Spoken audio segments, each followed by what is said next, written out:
Beneath the streets of Boise, Idaho, something extraordinary is happening. Hidden from view, but essential to daily life, is one of the largest and oldest geothermal heating systems in the entire United States. Ancient, constant, and largely untapped. While the world races to decarbonize, the Earth itself may hold the solution we've been standing on all along.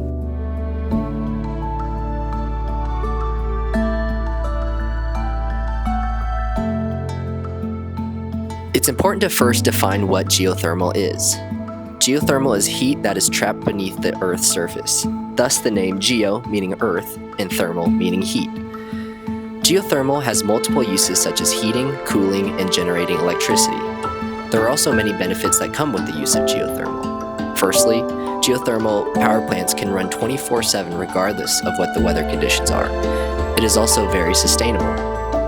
Along with both these benefits, it's also very cost-effective.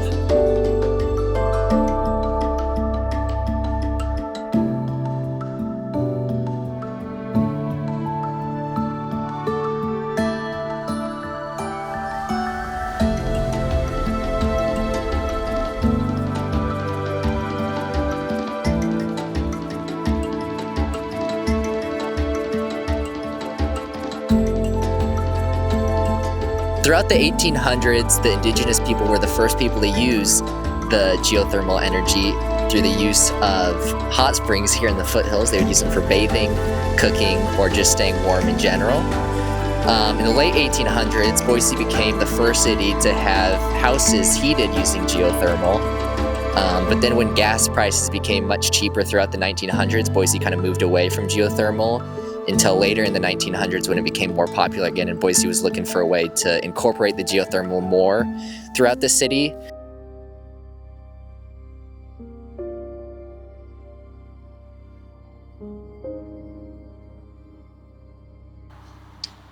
What do you know about geothermal energy? I know that it comes from below the ground, where there's some heat source, and the MCMR uses geothermal, or it's coming to there. I can't remember which, but I know I saw something about that.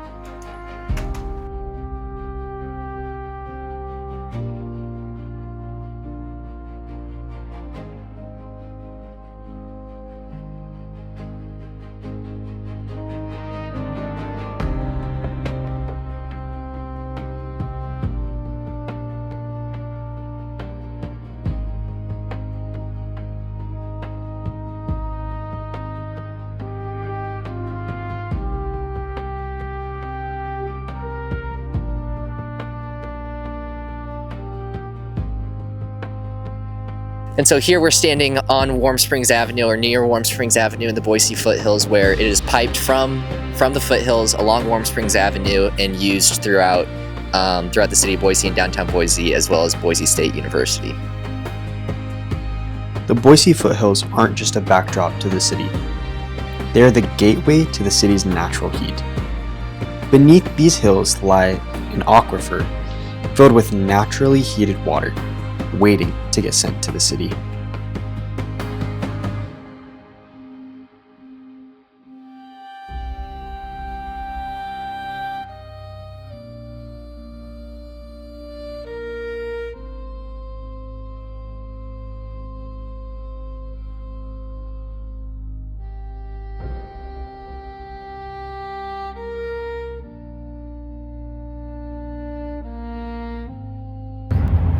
Right here, beneath the Idaho State Capitol, the ground isn't just holding up the building, it's heating it. Boise is home to the largest, oldest continuously operating geothermal heating district in the United States. Its story goes back to the 1890s, when hot water from the foothills was first piped into town for public baths and early homes. But it wasn't until the 1970s, during an energy crisis, that Boise made a major shift. Local leaders and state legislators backed a series of measures encouraging renewable heating systems, funding test wells, and expanding municipal geothermal lines. By 1983, Those policy decisions led the Capitol building itself to officially convert to fossil fuels to geothermal heat, setting a new precedent for energy production and paving a new way forward.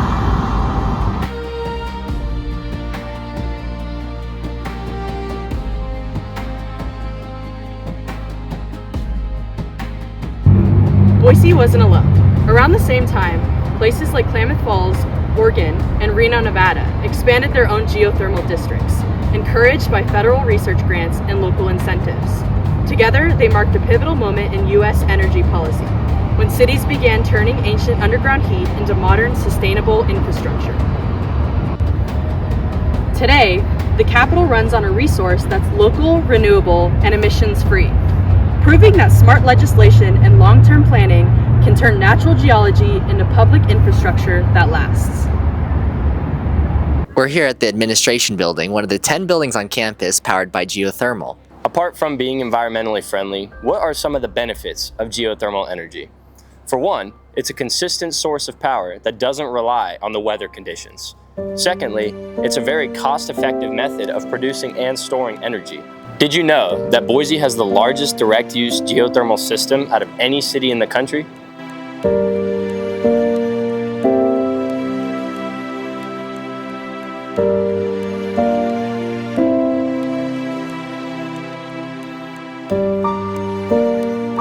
Once the heat is extracted, the water is returned back to our very own Boise River, keeping this process completely sustainable.